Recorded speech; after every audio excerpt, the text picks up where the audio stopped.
നമസ്തേ പ്രിയമുള്ള പ്രേക്ഷകരെ, നാം ഇവിടെ ചർച്ച ചെയ്യുന്നു ജ്യോതിഷ വിഷയം നിങ്ങളുടെ നാളെ. നിങ്ങളുടെ നാളെയിൽ നാം ചർച്ച ചെയ്യുന്നത് 2026 ജനുവരി മാസം 21-ാം തീയതി, അതായത് 1201 മകരമാസം 7-ാം തീയതി ബുധനാഴ്ചത്തെ ശുഭാശുഭ ഫലങ്ങൾ.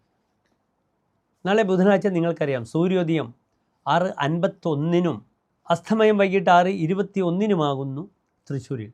നാളത്തെ രാഹുകാലം 12 മണി മുതൽ ഉച്ചയ്ക്ക് 1:30 വരെയുള്ള 1.5 മണിക്കൂർ ദൈർഘ്യ സമയം. നാം ശുഭകാര്യങ്ങളൊന്നും തന്നെ രാഹുകാലത്ത് അനുഷ്ഠിക്കാറില്ല. നാളത്തെ തിഥി വെളുത്തപക്ഷത്തിലെ തൃതീയ തിഥിയാണ്. ചന്ദ്രൻ ഇതാ ക്രമേണ ബലവാനായി വരികയാണ്. 5-ാം തീയതി വരെ ചന്ദ്രൻ സാവധാനമാണ് തൻ്റെ ബലത്വം, തൻ്റെ രശ്മികൾക്ക് ബലം നൽകുക. വെളുത്തപക്ഷത്തിൽ 5-ാം തീയതി കഴിഞ്ഞാൽ പിന്നെ ചന്ദ്രൻ ബലവാനായി.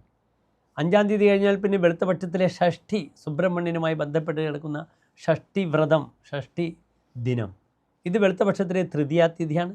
ചന്ദ്രൻ സാവധാനം ആകാശത്തിൽ തൻ്റെ പ്രകാശകിരണങ്ങളെ കൊണ്ട് വെളിച്ചത്തെ പ്രദാനം ചെയ്യാൻ തുടങ്ങിയിരിക്കുന്നു. നാളത്തെ നക്ഷത്രം അവിട്ട നക്ഷത്രമാകുന്നു. ഉച്ചയ്ക്ക് 2 മണി വരെ അവിട്ട നക്ഷത്രവും 2 മണി കഴിഞ്ഞാൽ പിന്നെ ചതയം നക്ഷത്രവുമാകുന്നു. ഈ നക്ഷത്രങ്ങൾ വെളുത്തപക്ഷത്തിലായതിനാൽ വലിയ ബുദ്ധിമുട്ടുകളൊന്നുമില്ല. സാധാരണ ബുധനാഴ്ച നാൽക്കാലികൾ, ഗർഭിണികളും സ്ത്രീകളും സാധാരണ ബുധനാഴ്ചയും വെള്ളിയാഴ്ചയും സഞ്ചരിക്കാറില്ല എന്ന് എൻ്റെ പ്രിയപ്പെട്ട പ്രേക്ഷകർ അറിയണം.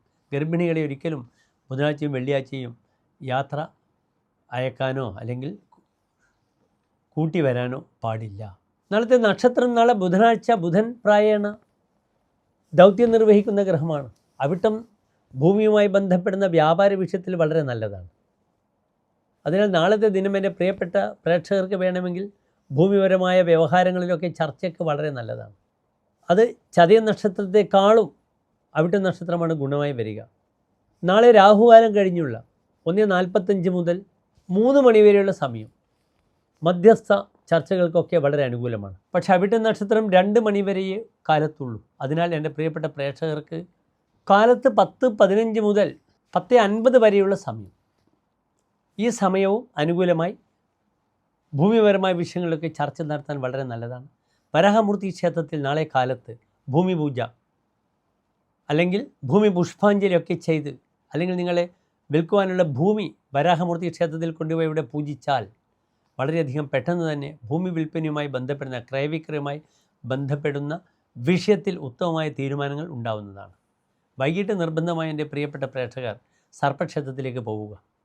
ചതയ നക്ഷത്രമാണ്. തിരുവാതിര, ചോതി, ചതയം ഈ നക്ഷത്രങ്ങളെ ഭരിക്കുന്ന ഗ്രഹം രാഹുവാണ്. അതിനാൽ സർപ്പക്ഷേത്രത്തിൽ ആയില്യപൂജ അല്ലെങ്കിൽ സർപ്പബലി അല്ലെങ്കിൽ നവഗ്രഹത്തിൽ രാഹുകേതു അർച്ചന വൈകിട്ട് ചെയ്യുന്നതും വളരെ ഉത്തമമാണെന്ന് അറിയുക. എല്ലാ പ്രിയപ്പെട്ട പ്രേക്ഷകർ ശോഭനമായ നല്ലൊരു നാളെ പ്രാർത്ഥിക്കുന്നു. നന്ദി, നമസ്തേ.